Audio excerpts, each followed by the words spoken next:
पस सेल्स कब आते हैं?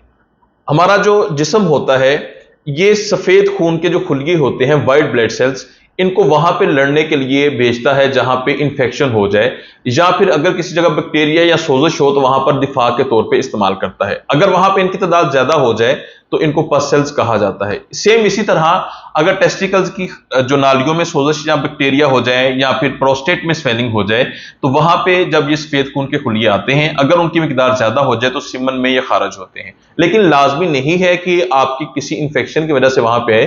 अगर आप ज्यादा प्रोटीन वाले खाने खा रहे हैं या आपको इंफेक्शन अंदर हो गया है तो आपको पस सेल्स आ रहे हैं, और पस सेल्स की वजह से आपके स्पर्म्स दिन ब दिन डाउन हो रहे हैं, या स्पर्म्स पूरे होने के बावजूद भी प्रेगनेंसी नहीं हो रही, तो देर मत कीजिए, अपने पस सेल्स का ट्रीटमेंट कीजिए। क्योंकि अगर आप पस का ट्रीटमेंट अच्छा करेंगे तो आपके स्पर्म्स की लाइफ ना सिर्फ ठीक होगी बल्कि आपके स्पर्म्स का डीएनए ओके होगा और जल्दी प्रेगनेंसी हो जाएगी।